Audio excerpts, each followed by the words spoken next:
Sa ngalan ng Ama at ng Anak at ng Espiritu Santo. Panginoon, isugo mo ang iyong Espiritu at pagpanibaguhin mo ang muka ng aming mundo.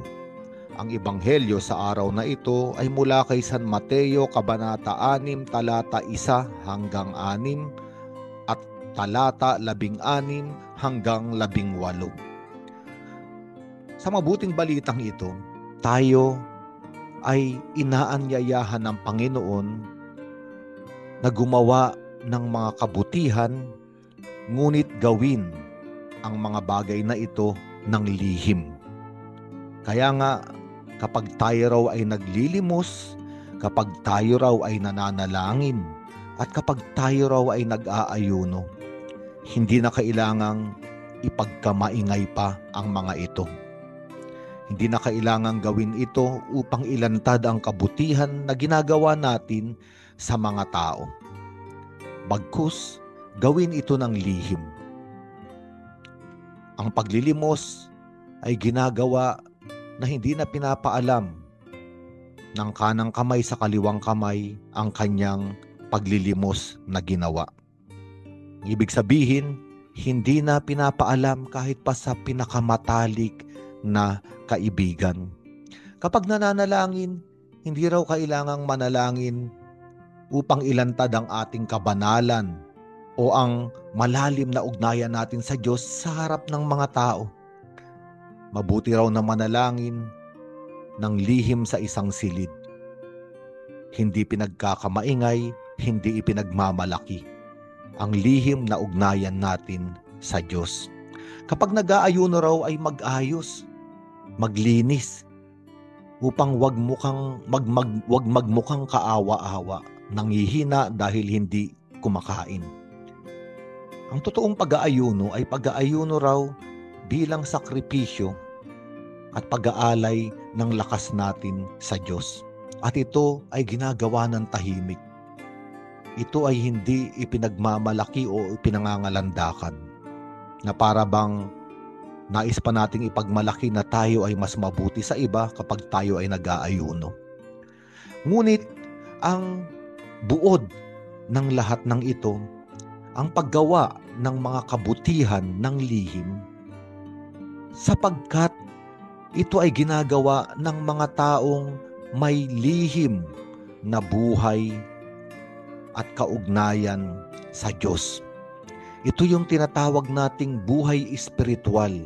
Isang buhay na nasa loob, hindi nakikita sa panlabas, ngunit isang buhay na puno ng kahulugan, sapagkat ang buhay na ito ay napakalalim, nasa kaibuturan natin, nakaukit sa ating mga puso, naroon sa ating mga kalooban,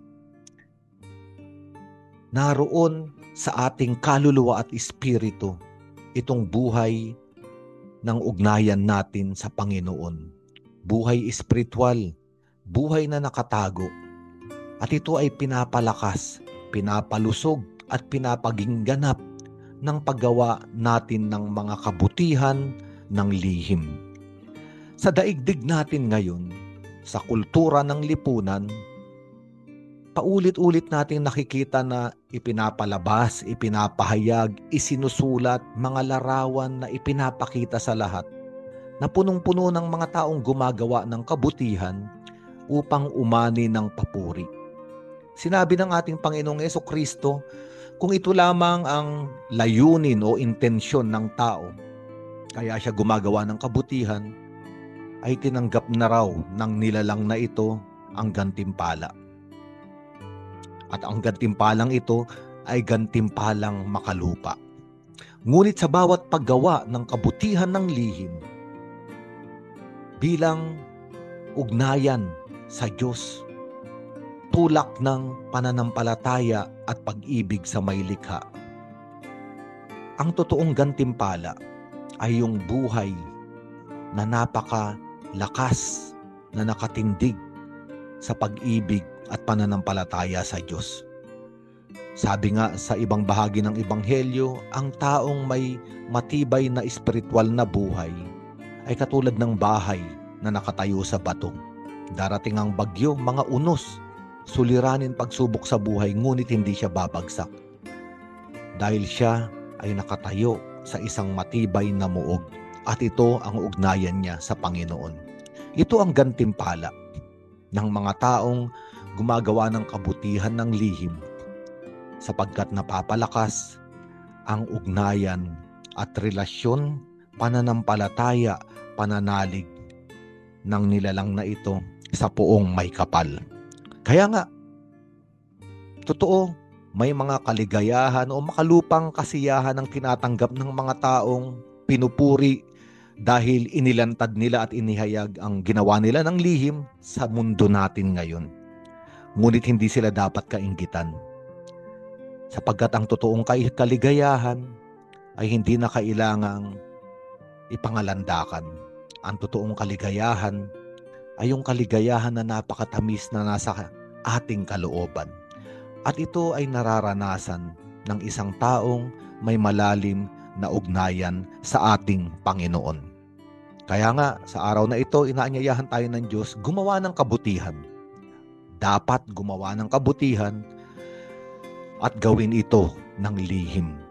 Sa ngalan ng Ama at ng Anak at ng Espiritu Santo.